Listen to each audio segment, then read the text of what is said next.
Salut à tous, j'espère que vous allez bien. Aujourd'hui je vous retrouve avec un crash test et j'avais très envie de tester avec vous l'éponge de chez Lidl.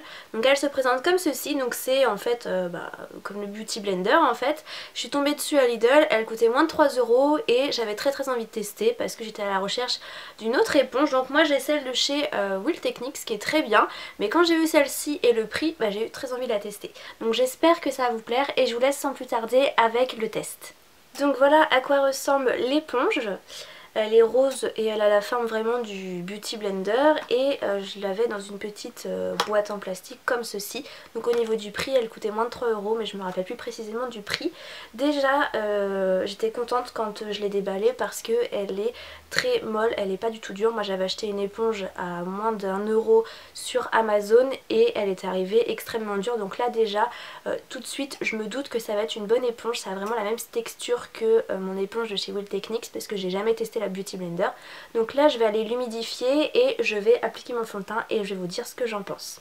Je viens d'humidifier l'éponge, donc on voit qu'elle est quand même plus grosse, elle reste toujours hyper molle et j'ai ramené mon éponge de chez Wheel Techniques à côté, donc qui est toute dégueulasse, qui commence à être un petit peu vieille. Alors déjà ce que je peux constater, je trouve que celle-ci ne retient beaucoup moins l'eau et elle reste beaucoup plus souple, tandis que celle-ci elle absorbe beaucoup l'eau et je suis vraiment obligée de beaucoup l'essorer pour qu'elle soit simplement humide.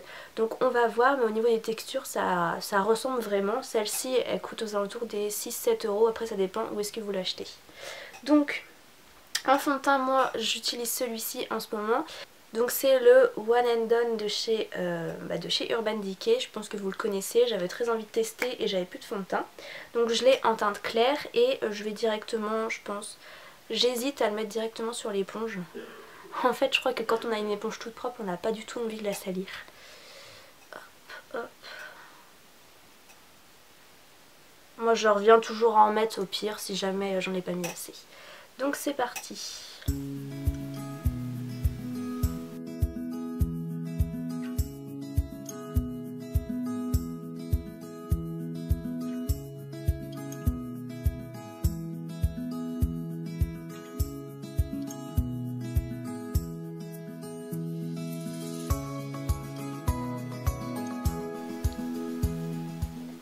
Comme ça déjà de ce que je peux en voir je trouve que ça applique bien le fond de teint. Franchement je vois pas trop de différence avec celle-ci en fait. Limite j'aurais même tendance à préférer celle-ci. Je trouve qu'elle étale très bien le fond de teint. Que ça fait... Enfin franchement je suis bluffée par cette éponge là. Le prix était vraiment pas cher et elle est vraiment géniale. Je pense qu'on pourrait vraiment... C'est bête que j'ai pas l'éponge Beauty Blender pour comparer parce que je pense qu'il n'y aurait pas eu une grande différence. Elle est vraiment géniale comme éponge. Je la trouve chouette, je regrette vraiment pas du tout mon achat. Donc là je vais aller chercher mon anti-cerne pour l'appliquer parce que j'ai oublié. Mon teint est terminé. Voilà, bon après avec ce fond de teint là on voit encore un petit peu les imperfections mais moi ça me dérange pas particulièrement. Là je suis pas mal abîmée, j'ai plein de petits boutons qui veulent pas partir. Mais sinon le reste du teint est fait. Voilà, franchement pour le moment j'adore cette éponge quoi, j'en suis hyper convaincue. Là je vais aller faire l'anti-cerne et je vous reparle de l'éponge après. Mon anti-cerne c'est celui de chez Sephora, c'est le anti-cerne haute couvrance fini naturel que j'ai pris en teinte 22 naturelle parce que j'avais entendu que les teintes les plus claires étaient extrêmement blanches. Et donc oui je suis très blanche mais quand même, faut pas... Là c'est vrai que je parle encore plus blanche. Et donc du coup ça fait que quelques jours que je teste cet anti-cerne et je l'aime plutôt bien. J'adore en fait la texture qu'il a. Il a une texture toute douce sur la peau, j'adore. Texture un petit peu velours. Et au niveau de la couvrance je trouve que c'est pas mal. Alors moi j'ai pas de cerne très marquée. Donc voilà, j'ai pas non plus besoin d'un anti-cerne de fou mais je le trouve vraiment bien. Et donc on va l'estomper avec l'embout pointu qui est fait pour. Moi j'hésite pas, j'en applique un peu sur l'œil comme ça me sert de base parce qu'en ce moment j'ai plus de base à paupières. Donc du coup l'anti-cerne fait les deux.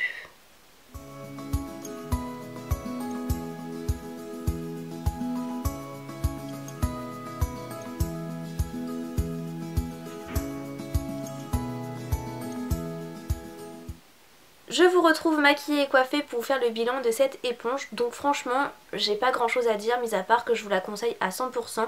Si vous pouvez la trouver dans votre Lidl, achetez-la parce que je pense que c'est un très bon rapport qualité-prix. voilà, j'ai pas la Beauty Blender donc je peux pas vous dire comparer à ça, mais comparé à la Wheel Techniques qui est très bien, et bien celle-ci je la trouve mieux ou équivalente en fait. J'adore la matière, en gros vous avez bien vu au début elle était toute petite et puis bah je l'ai mouillée et essorée et elle est devenue beaucoup plus grande. Elle est très aérienne, très malléable, molle, etc. Il y a des éponges à bas prix qui sont de mauvaise qualité parce qu'elles sont trop dures. Celle-ci est très molle et c'est très facile d'appliquer le fond de teint l'anti-cerne. Donc franchement j'ai pas grand chose de plus à vous dire à part foncer. Je pense que ça vaut vraiment le coup. C'est un très bon rapport qualité-prix. Limite je regrette de ne pas en avoir acheté deux pour en avoir une en plus, mais en tout cas la matière, la texture, il n'y a rien à dire. Je trouve que c'est une très bonne éponge. Donc voilà pour ce crash test, j'espère que ça vous aura plu, n'hésitez pas à me dire si vous avez déjà testé cette éponge là ou si vous allez l'acheter. Je vous fais plein de gros bisous et on se retrouve très bientôt dans une prochaine vidéo.